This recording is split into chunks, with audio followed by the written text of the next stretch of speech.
बोलिए भारत माता की। बोलिए भारत माता की। भारत माता की। आज के इस विशाल जनसभा में मंच पर उपस्थित भारतीय जनता पार्टी के प्रदेश के अध्यक्ष डॉक्टर संजय जायसवाल जी,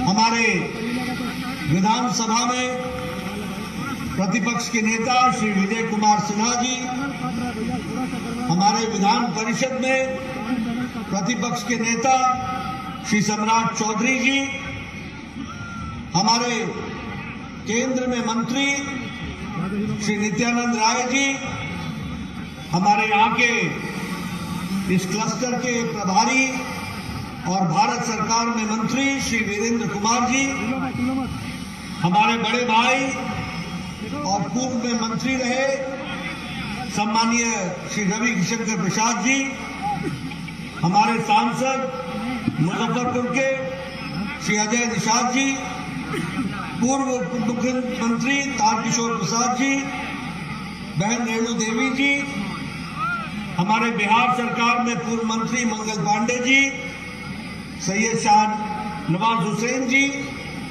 हमारे प्रभारी विनोद तावड़े जी, सह प्रभारी और सांसद हरीश द्विवेदी जी, हमारे भीखू भाई, सम्मानित मंच, सभी हमारे विधानसभा और विधान परिषद के सदस्यगण जो मंच पर विराजमान है और बड़ी संख्या में मैं सामने भी बैठा देख रहा हूं, और यहां उपस्थित बिहार की प्रबुद्ध जनता, देवी और सज्जनों, मीडिया के मेरे साथी, प्रिंट मीडिया और इलेक्ट्रॉनिक मीडिया के मेरे साथी, ये मेरा सौभाग्य है कि मुझे आज बिहार की चाणक्य की धरती पर आने का सौभाग्य मिला है। ऐसी धरती जो जागृत धरती है, उस धरती पर आने का मौका मिला है, और विशेष करके वैशाली आने का मौका मिला, जिस वैशाली में हमारे महावीर, भगवान महावीर का जन्म स्थान रहा, जैनों का पवित्र स्थान रहा, बुद्ध की कर्मस्थली भी रही। ऐसे पवित्र स्थान पर आने का मुझे मौका मिला है। मैं अपनी ओर से ऐसी पवित्र धरती को नमन करता हूं और आशीर्वाद लेकर अपनी बात को प्रारंभ करता हूं। मित्रों, हमारे पूर्व वक्ताओं ने बहुत सी बातें मुझसे आने के पहले और विजय जी ने मेरे सामने भी की है।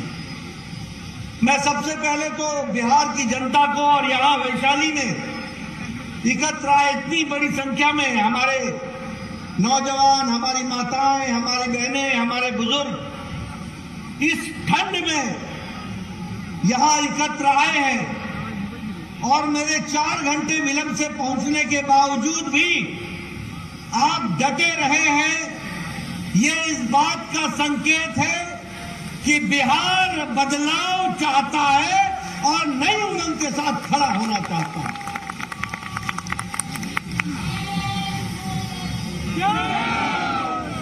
आपके इस ठंडक में, इस गर्मी के साथ, इस गर्मजोशी के साथ यहां उपस्थित होना इस बात का सूचक है, इस बात को इशारा करता है कि आप सब लोगों ने वर्तमान व्यवस्था को उखाड़ के फेंकने का और विशुद्ध भारतीय जनता पार्टी के कमल के निशान का आह्वान करने का आपने संकल्प ले लिया, और इसीलिए ये जो आप सोच रहे हैं, इसको साकार करने का काम भारतीय जनता पार्टी ने भी संकल्प के रूप में लिया। और हम क्यों न लें, अगर हमारे पास भारत के यशस्वी प्रधानमंत्री नरेंद्र मोदी जी एक नेतृत्व की क्षमता रखने वाले, दुनिया में जिन्होंने अपने आप को स्थापित किया है, ऐसे हमारे नेता हो जिन्होंने विपरीत परिस्थिति में भी देश को आगे बढ़ाने में कोई कसर नहीं छोड़ी हो और उनकी इच्छा बिहार को फिर से आगे बढ़ाने की हो, ऐसे में बिहार की जनता पीछे कैसे रह सकती है? वो अभी आगे बढ़ करके उस काम को पूरा करेगी, ये मेरा विश्वास है। और जब मैं ये कहता हूं तो मैं ये भी आपसे कहना चाहता हूं कि आज हमारा सौभाग्य है कि जब दुनिया विभिन्न संकटों से गुजर रही है, फिर चाहे वो कोरोना की मार हो, फिर चाहे वो यूक्रेन का युद्ध हो, फिर चाहे वो सप्लाई चेन की मुसीबत हो, फिर चाहे वो महंगाई का विषय हो, जब सारी दुनिया जूझ रही है तो मैं बड़े गौरव के साथ और फख्र के साथ ये कह सकता हूं कि इन विपरीत परिस्थिति में भी भारत को आगे बढ़ाने का काम किया है तो भारत के यशस्वी प्रधानमंत्री नरेंद्र मोदी जी ने किया। और मैं फिर कहने के लिए नहीं कह रहा हूं, आप सब लोग यहां पर खड़े हैं, बैठे हैं, बड़े नजदीक नजदीक हैं, किसी ने भी चेहरे पर मास्क नहीं पहना है। हालांकि हिदायत दी गई है कि मास्क पहनो, पर आप नजदीक नजदीक खड़े हैं। यह इसलिए संभव हो पाया है कि भारत के यशस्वी प्रधानमंत्री ने 135 करोड़ की जनता को 220 करोड़ टीकाकरण करके डबल डोज देकर के आपको सुरक्षा कवच पहनाया। आप चीन की हालत देख लीजिए, टेलीविजन पर आपको आए दिन दिख रहा है। अमेरिका में टीकाकरण पूरा नहीं हुआ है, यूरोप में टीकाकरण पूरा नहीं हुआ है, अभी भी वहां के देश टीकाकरण के विषय को लेकर के जूझ रहे हैं। लेकिन यह हमारा देश है, मोदी जी के नेतृत्व में आज 220 करोड़ डबल डोज और बूस्टर डोज लेकर के तैयार है कोरोना से दो हाथ करने। अगर मैं बात करूं तो एक समय था, मैं पूर्व में स्वास्थ्य मंत्री भी रहा हूं, इस देश में 25 साल लग गए टेटनस की दवा को आने में। इस देश में 28 साल लग गए ट्यूबरक्लोसिस की दवा को आने में। इस देश में 30 साल लग गए। इस देश में 25 से 30 साल पल्स पोलियो के 2 बूंद को पहुंचने में लग गए। इस देश में 100 साल लग गए जापानी बुखार की दवा को पहुंचने में। 1906 में जापान में दवा बन गई थी और भारत में गोरखपुर में, जहां से हरीश द्विवेदी आते हैं, यह दवा 2006 में पहुंची जब योगी जी वहां के सांसद हुआ करते थे। 100 साल, 100 इयर्स। लेकिन 2020 के जनवरी में कोरोना आया। 2020 के अप्रैल में मोदी जी ने टास्क फोर्स बैठाया और भारत सरकार की तरफ से साइंटिस्टों को प्रोत्साहित किया गया, कंपनियों को प्रोत्साहित किया गया और 9 महीने के अंदर एक नहीं 2 वैक्सीन बना करके भारत खड़ा हो गया। ये बात भी हमको याद रखनी चाहिए। और आज हम 100 देशों को वैक्सीन मैत्री में वैक्सीन दे चुके हैं। 48 देशों को हम मुफ्त दे चुके हैं। 1.5 करोड़ डोज हम मुफ्त दे चुके हैं। यह भारत का एक आत्मनिर्भर का परिचय है जिसको हमको समझना चाहिए। इसलिए विकास की अगर हम बात करें, देश को आत्मनिर्भर होने की बात करें, तो नए नए आयाम हम लोगों ने स्थापित किए। अभी ये यूक्रेन का युद्ध हुआ, कौन सा ऐसा देश है जो अपने नागरिकों को वापस लाया हो? कौन सा ऐसा देश है? क्या अमेरिका लेकर के आया था? क्या ऑस्ट्रेलिया लेकर के आया? क्या हमारे पाकिस्तान के लोग लेकर के आए? क्या बांग्लादेश के लोग लेकर के आए? क्या श्रीलंका के लोग लेकर के आए? लेकिन भारत के यशस्वी प्रधानमंत्री ने एक समय में पुतिन से बात की, एक समय में ज़ेलेंस्की से बात की, यूक्रेन का युद्ध रुकवाया और 32,000 छात्र सुरक्षा के साथ वापस भारत पहुंचाया। ये भारत का बदलती तस्वीर। 32,000। और एक बात और सुन लीजिए कि हमारे देश का तिरंगा झंडा लेकर के दूसरे देश के विद्यार्थी भी वो भी सुरक्षित भारत पहुंच गए। यह भी कमाल की बात है। अगर मैं बात करूं, आज 200 साल राज किया हमको ब्रिटेन ने, ब्रिटानिया ने हमको 200 साल राज किया। आज इस आर्थिक मंदी में भी भारत ने ब्रिटानिया को पछाड़ करके दुनिया की हम 5वें नंबर की अर्थव्यवस्था बन गए हैं। दुनिया के हम 5वें नंबर की अर्थव्यवस्था। मैं आपको बताना चाहता हूं, 8 साल पहले 92%, यहां रविशंकर जी बैठे, हमारे पूर्व आईटी मंत्री हैं, जब ये मंत्री बने थे तो 92%, 92% मोबाइल दुनिया से भारत को आता था। 92%। आज 97% भारत मैन्युफैक्चर कर रहा है मोबाइल और दुनिया को दे रहा है। मैं ठीक बोल रहा हूं रविशंकर जी? 97% दुनिया को मोबाइल दे रहा है। सारी मैन्युफैक्चरिंग यहां हो रही है। स्टील में हम, इस्पात में हम दूसरे नंबर के मैन्युफैक्चरर हो गए, दूसरे नंबर के। अगर हम बात करें केमिकल्स में तो हमारा एक्सपोर्ट 6 गुना बढ़ गया। इलेक्ट्रॉनिक्स में हमारा एक्सपोर्ट, हमारा निर्यात 7 गुना बढ़ गया। अगर हम बात करें दवाइयों की तो दुनिया के प्रगतिशील देशों की फार्मेसी भारत बन गई है और दुनिया को सस्ती दवा देने का काम भारत ने पकड़ा है। ये आत्मनिर्भर भारत खड़ा हो गया और ये सब मोदी जी के नेतृत्व में हुआ है। लेकिन हम यही नहीं रुके हैं। मैं यहां वैशाली में आया हूं।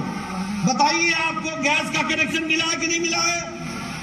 बताइए बहने, आपको गैस का कनेक्शन मिला है कि नहीं मिला है?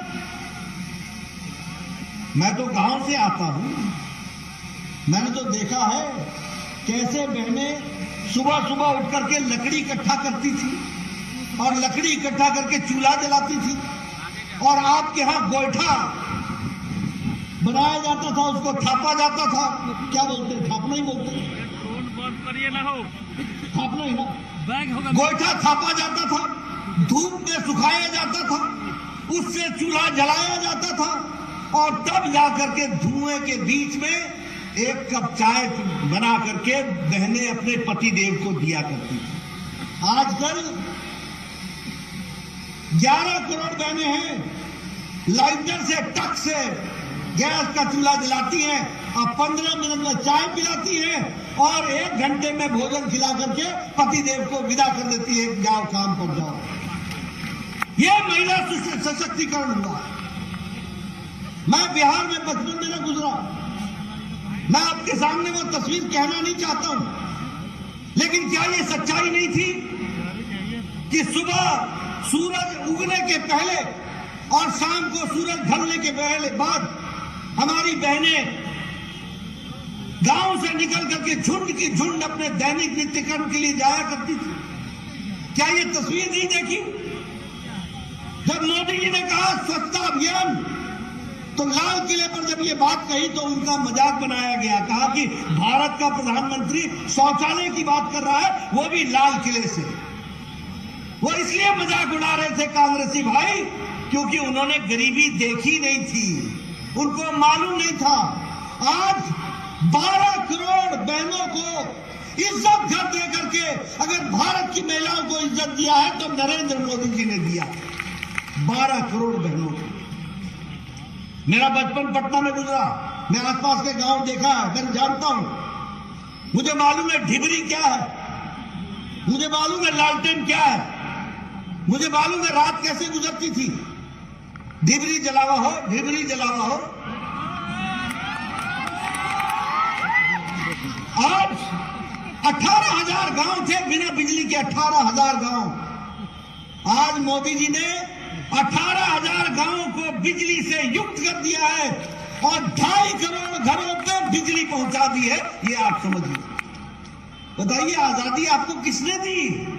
कैसी आजादी थी? आप आप बताइए, प्रधानमंत्री गरीब कल्याण अन्न योजना मिल रही है कि नहीं मिल रही है? 5 किलो गेहूं मिलता है कि नहीं मिलता है? 5 किलो चावल मिलता है कि नहीं मिलता है? आज भारत अति गरीबी में 1% से भी नीचे हो गया। जिसको गरीब भारत बोलते थे, उसमें अति गरीबी 1% से नीचे आ गई। और ये इसलिए आई है कि प्रधानमंत्री मोदी जी ने 80 करोड़ की जनता को 2 वक्त की रोटी का इंतजाम किया, 5 किलो गेहूं, 5 किलो चावल और 1 किलो दाल देने की व्यवस्था की। मुझे याद है, मैं जब पहली बार एमएलए बना तो मेरे पास, और आप सब लोग जितने एमएलए बने हैं सबका आपने देखा होगा, इसका इलाज कराना है, इसका बाईपास होना है, इसको स्टंट लगना है, इसका किडनी का ऑपरेशन होना है, इसका गुर्दे का ऑपरेशन होना है, इसका लीवर का ऑपरेशन होना है, इसको 3 लाख लगेगा, इसको 2.5 लाख लगेगा। और मैं स्वास्थ्य मंत्री होता था और मैं कहता था, देखो भैया, मैं इतना तो नहीं दे पाऊंगा, कुछ तुम इंतजाम कर लो, मैं तुमको 1 लाख दे देता हूं। मन में पीड़ा रहती थी कि ये 1 लाख दिया है, इससे बचेगा कि नहीं बचेगा मुझे मालूम नहीं, क्योंकि उसके पास अगर व्यवस्था और नहीं हुई तो ऑपरेशन नहीं होगा। लेकिन मोदी जी आए, भारत के प्रधानमंत्री बने, उन्होंने मुझे स्वास्थ्य मंत्री बनने का मौका दिया और कहा, नड्डा, कुछ बड़ा करना है और देश के गरीब लोगों की हमको स्वास्थ्य सुरक्षा देनी है। आपको जानकर खुशी होगी कि मोदी जी ने आयुष्मान भारत में 10 करोड़ 74 लाख परिवार, यानी 50 करोड़ लोग, और 50 करोड़ लोग का मतलब होता है सारी अमेरिका की जनसंख्या, सारी मेक्सिको की जनसंख्या, सारी कनाडा की जनसंख्या और आधी यूरोप की जनसंख्या जोड़ लो तो भारत का आयुष्मान भारत बनता है। इस बात को समझना चाहिए। और क्या किया, इन गरीब लोगों को 5 लाख रुपए का गंभीर बीमारी से लड़ने के लिए स्वास्थ्य का कवच दिया, 5 लाख रुपए, और हर साल दिया। अगर 2022 में आपका 5 लाख खर्च हो गया तो 2023 की जनवरी को मोदी जी फिर से आपके लिए 5 लाख रुपए लेकर के तैयार है कि अगर कोई गंभीर बीमारी होती है तो आपका इलाज होगा। क्या ये बदलता भारत है कि नहीं है? बोलिए, ये बदलता भारत है कि नहीं है? बदलता भारत है कि नहीं है? मैं यहां से आ रहा था, अभी मैं निकला। आप बताइए, ये जेपी सेतु कब बना? आप बताइए, ये नेशनल हाईवे पर काम कब चला? आप बताइए, ये फ्लाईओवर कब बन रहे हैं? आप बताइए, विकास के लिए आपके गंगा पर ही 5 बड़े ब्रिज बन रहे हैं कि नहीं बन रहे? बन रहे कि नहीं बन रहे? 5 बड़े ब्रिज। एक क्रांति आ रही है। मैं जब हेलीकॉप्टर से कई बार जाता हूं तो हर नदी पर देखता हूं कहीं ना कहीं कोई ना कोई पौवा खड़ा हो रहा है, कोई ना कोई ब्रिज बन रहा है। ये 3 किलोमीटर का है, ये 6 किलोमीटर का है, ये 7 किलोमीटर का है। आप तो 6 और 7 किलोमीटर गिनते हैं ना, मैं तो गिनता हूं कि पैसे कितने लगे तो पता लगता है ये 1,500 करोड़ का है, ये 2,500 करोड़ का है, ये 3,000 करोड़ का है, ये हजारों करोड़ की ब्रिज आज बन रहे हैं। ये बिहार की तस्वीर और तकदीर बदल डालेंगे, इस बात को भी हमको याद रखना चाहिए। और मित्रों, मैं बड़े गौरव के साथ कहता हूं, ये सब काम कब हुए? जब भारत के प्रधानमंत्री मोदी जी बने। 1,25,000 करोड़ का मोदी जी ने ऐलान किया था, 56,000 करोड़ की तो आपकी सड़कें बन रही हैं, नेशनल हाईवे बन रहे हैं। 3,000 किलोमीटर की आपकी नेशनल हाईवे थी, आज 5,500 किलोमीटर की नेशनल हाईवे बन रही है। एक नए इंतजाम के साथ काम हो रहा है। लेकिन हाँ, एक बात मैं जरूर कहना चाहूंगा कि ऊपर से हम लक्ष्मी तो पूरी दे दें, लेकिन अगर नीचे जंगल राज हो तो लक्ष्मी का क्या करना? मैं ठीक बोल रहा हूं क्या? अगर ऊपर से हम आपकी मदद भी कर दें और नीचे अगर जंगल राज हो तो क्या होगा? भ्रष्टाचार होगा, और भ्रष्टाचार के साथ साथ विकास में गतिरोध होगा। मैं यहां बैठा हूं, अभी गोपाल ठाकुर जी मेरे को मिले थे। मैं जानना चाहता हूं, मैंने नीतीश जी से एक बार नहीं 4-4 बार 5-5 बार बतौर स्वास्थ्य मंत्री कहा कि दरभंगा का all India institute of medical sciences के लिए जमीन दीजिए। बड़े मुश्किल से जमीन मिली है, लेकिन मैं हिमाचल से आता हूं, मैंने भी एक बिलासपुर में एम्स बनाया। कोरोना के दौरान भी 5 साल के अंदर एम्स का शिलान्यास भी किया और एम्स बन करके तैयार भी हो गया। ये स्थिति हुई है, लेकिन बिहार में चीजें खिसकती नहीं है। फिर भी हमने कहा है 1200 करोड़ रुपए भारत सरकार ने, मोदी जी ने दरभंगा के all India institute of medical sciences के लिए दे दिए हैं। बिहार सरकार ने 85 एकड़ जमीन हमको दे दी है। हमको 200 एकड़ चाहिए, उसकी व्यवस्था करनी होगी और उसको आगे बढ़ाना होगा हर दृष्टि से। आप बताइए, ये शाहनवाज हुसैन हमारे मंत्री थे, इन्होंने मखाना इंडस्ट्री को आगे बढ़ाने का काम किया कि नहीं किया? और जहां छोड़ा वहीं रुक गया, जहां छोड़ा वहीं रुक गया। आप बताइए, ऐसी सरकार को रहने देना है क्या? ऐसी सरकार को रहने देना है क्या? मुझे नहीं मालूम कि नीतीश जी ने जो भी फैसला किया ये उनको मुबारक, वो जाने, लेकिन क्या सोच के किया? बिहार की जनता का क्या किया? भारतीय जनता पार्टी, हमारे कार्यकर्ता, हम सब लोग बिहार को विकास की ओर ले जाना चाहते थे। अब मैं नीतीश जी के लिए उन शब्दों का प्रयोग नहीं करूंगा जिन शब्दों के साथ आजकल उनका वो पर्यायवाची बन गए, लेकिन मैं इतना जरूर कहूंगा कि उन्होंने बिहार की जनता के जनादेश का निरादर किया। उन्होंने बिहार की जनता के जनादेश का अपमान किया और उन्होंने बिहार की जनता को धोखा दिया। बोलो, नीतीश जी धोखा देलन की ना? धोखा देलन की ना? आयकर जवाब दिए जाएगी ना? जवाब दिया जाएगी ना? और जवाब दिया जाए प्रजातंत्र के रूप में। कहा है कि हम गणतंत्र के जननी के धरती पर खड़ा बा, हम भारत के गणतंत्र की जननी की धरती पर खड़े हैं, इसलिए प्रजातांत्रिक तरीके से इसका जवाब दिया जाएगा। हम यहां पर सत्ता भोगने नहीं आए थे, हम कुर्सी पर बैठने नहीं आए थे, हम बिहार की जनता की सेवा के लिए आए हैं। हम बिहार की तस्वीर और तकदीर बदलने के लिए आए हैं। हम बिहार को विकास की ओर ले जाने के लिए आए हैं। क्या कारण था कि आपका पटना का all India institute of medical sciences एक बड़ी बुरी हालत में था? और क्या कारण था जब हमारी सरकार बन गई तो 5 साल के अंदर उसको हमने फिर से जागृत किया और कोरोना के दौरान सबसे ज्यादा लड़ाई लड़ने वाला संस्थान all India institute of medical sciences Patna बन गया। क्या कारण था? मंगल पांडे जी बताएंगे वो इंस्टीट्यूट, वो कौन सा इंस्टीट्यूट था? IGIMS। क्या कारण था? क्यों हुआ? उसको पैसे नहीं मिल रहे थे। आपने भारत सरकार में हम लोगों को बैठाया, मोदी जी का आशीर्वाद मिला, दुगनी ताकत के साथ मैंने इनको पैसे देकर के उसको फिर से रिवाइव किया। क्या कारण था कि वही PMCH Patna medical college hospital, जहां मैं भी जन्म लिया हूं, वो वहीं का वहीं खड़ा था।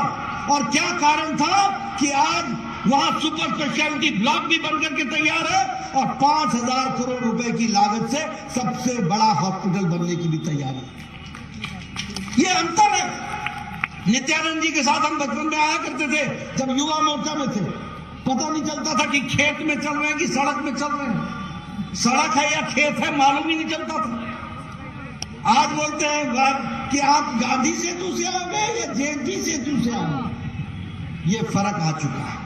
एक विकास की एक नई कहानी लिखी जा चुकी है। इसलिए मैं आपसे निवेदन करने के लिए आया हूं। सारे विकास के आयाम यहां पर बिहार में हम लोगों ने आगे बढ़ाने का काम किया है, लेकिन हां, जब मैं बिहार के चुनाव में आया था तो मैं आपको आगाह करता था कि अगर ये आरजेडी की सरकार आ जाएगी, अगर ये तेजस्वी की सरकार आ जाएगी तो जंगल राज आ जाएगा।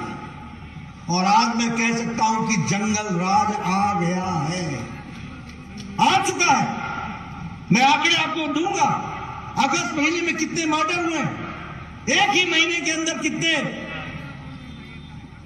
एक्सटॉर्शन हुए हैं, एक ही महीने के अंदर कितने लोगों को बंधक बनाया गया है, महिलाओं के साथ कितना अत्याचार हो रहा है, लॉ एंड ऑर्डर एकदम जिसको बोलते हैं ध्वस्त हो चुका है, प्रशासन पर पकड़ खत्म हो गई है। मुझे तो यह भी अब समझ में नहीं आता है कि सुशासन बाबू की सरकार में शासन कौन कर रहा है। यही नहीं पता चल रहा है कि अब शासन कौन कर रहा है, किसका शासन है और कौन सा सुशासन है। बिहार की व्यवस्थाएं चरमरा गई हैं, बिहार की व्यवस्थाएं प्रशासनिक दृष्टि से ठप हो गई हैं और केंद्र सरकार की मदद के बावजूद भी बिहार आगे नहीं बढ़ पा रहा। और इसीलिए मैं आपसे अपील करने आया हूं, मैं आपसे निवेदन करने आया हूं, मैं आपसे गुजारिश करने आया हूं, मैं आपसे अर्ज करने आया हूं कि समय आ गया है जब बिहार को भारतीय जनता पार्टी विशुद्ध रूप से आगे ले जाए। अब समय आ गया है जब भारतीय जनता पार्टी बिहार का नेतृत्व करे और भारतीय जनता पार्टी की विशुद्ध सरकार बनकर के बिहार को आगे बढ़ाने में अपना योगदान करे। बताइए, आप लोग इसमें आगे बढ़ेंगे ना? आप लोग आगे बढ़ेंगे ना? करेंगे ना? मैं इधर से सुनना चाहता हूं, बिहार की जनता कमल के निशान को आगे बढ़ाएगी, बढ़ाएंगे। मित्रों, मैं इस क्षण में आपका ज्यादा समय नहीं लेना चाहता हूं, काफी देर हो गई है। बहुत से मुद्दे मैं बोलना चाहता था, लेकिन मैंने कहा कि मैं फिर आऊंगा और आपके साथ और विस्तृत से बात करूंगा। लेकिन आज मैं एक ही बात कहना चाहता हूं, बिहार को मैं अच्छी तरीके से जानता हूं, इनकी तकलीफों को भी जानता हूं और बिहार के दमखम को भी जानता हूं। बिहार अगर कुछ फैसला कर लेता है तो उसको निर्णायक मोड़ तक पहुंचाता है और मैं चाहता हूं कि आप अब फैसला कर लीजिए, समय आ गया है। ये जितने रली मिली लोग हैं ना, रले मिले लोग, पता नहीं चलता कि कब मसर में दाल चना आ गया और चना में मसर आ गया। इससे जरा सा छुट्टी पाइए और विशुद्ध भारतीय जनता पार्टी के कमल के निशान को सरकार को आगे बढ़ाने का काम है। मुझे पूरा विश्वास है कि आप इसको आगे बढ़ाएंगे। आपने इस सर्दी में भी मेरी बात ध्यानपूर्वक सुनी। आपका बहुत बहुत धन्यवाद। जय भारत, जय बिहार।